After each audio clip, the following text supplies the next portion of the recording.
नमस्कार। Class 7 math exercise 1.1 complete हो गया था। अब हम 1.2 पे आ गए। ठीक है, एनसीईआरटी सीबीएसई से।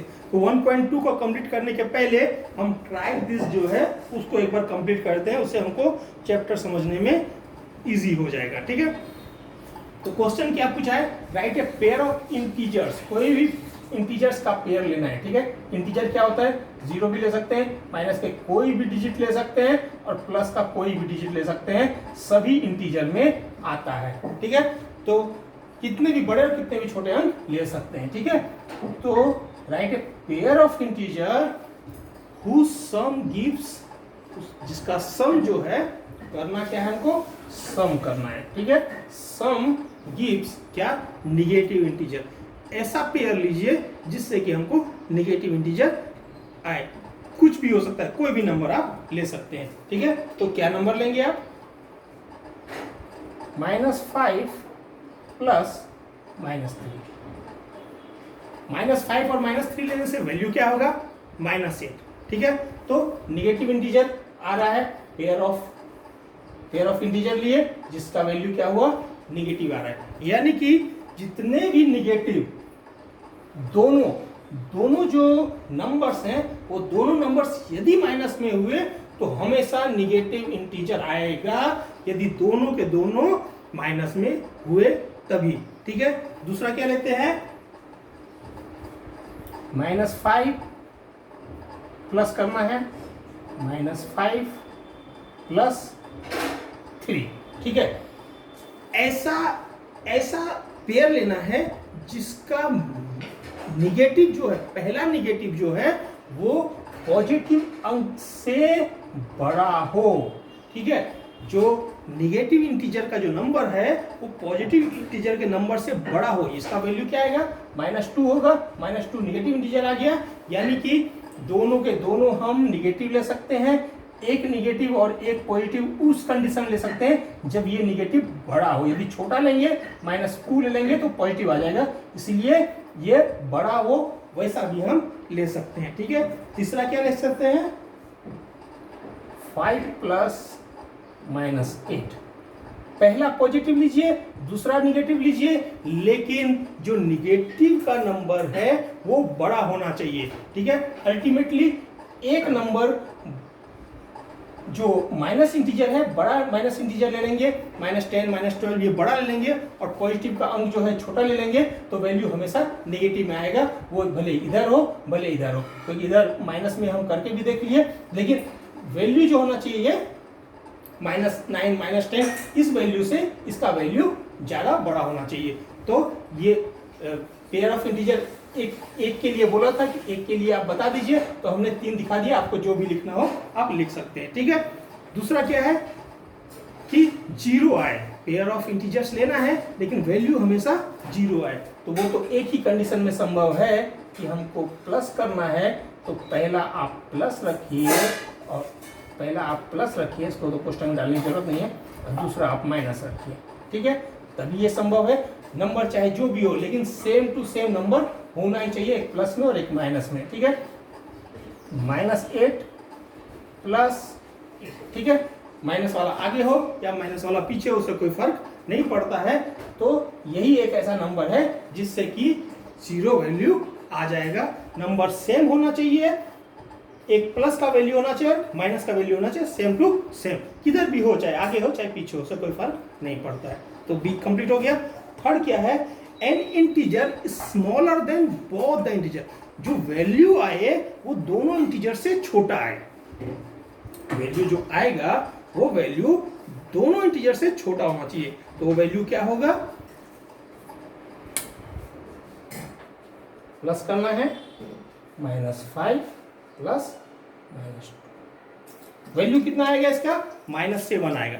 -7 जो है, बोला हूं मैं कि वैल्यू यदि किस निगेटिव का इंटीजर है तो उतना ही छोटा होता है जितना बड़ा अंक होगा। 7 बड़ा अंक है तो माइनस लग गया, मतलब वो उतना ही छोटा है। तो ये -7 जो वैल्यू है 5 से भी स्मॉलर है, और -2 से भी, -5 से भी स्मॉलर है, -2 से भी स्मॉलर है। यानी कि जब भी जो हमारा इंटीजर स्मॉलर देन तो जो इंटीजर आया -7 आया वो स्मॉलर है किससे, बोथ द इंटीजर, दोनों इंटीजर से छोटा है। इसका मतलब है कि जब भी हम दोनों के दोनों नंबर्स माइनस में लेंगे तो हमको वैल्यू हमेशा मिल ही जाएगा। ठीक है, तो हमेशा हमको वैल्यू मिल ही जाएगा। ठीक है, दूसरा है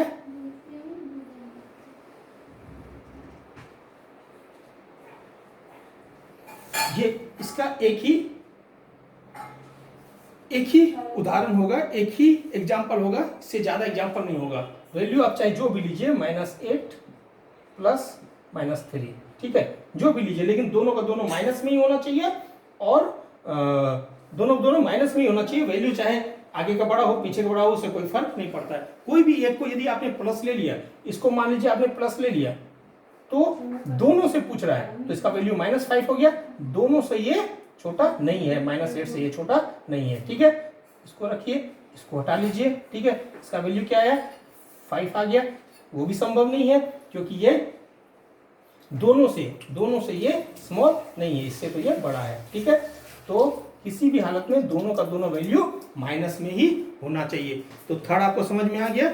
इसके कोई भी दूसरे एग्जांपल नहीं हो सकते। जैसे इसके 3 एग्जांपल, इसके 2 एग्जांपल किए, इसका सिर्फ एक एग्जांपल है कि दोनों के दोनों में माइनस होना चाहिए।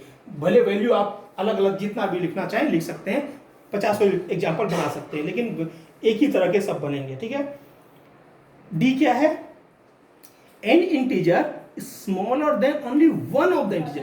किसी एक इंटीजर से हमको स्मॉलर जो वैल्यू आएगा वो किसी एक इंटीजर से स्मॉलर होना चाहिए। किसी एक इंटीजर से स्मॉलर होना चाहिए, कैसे आएगा, -5 प्लस 3, वैल्यू कितना आया, -2 आया।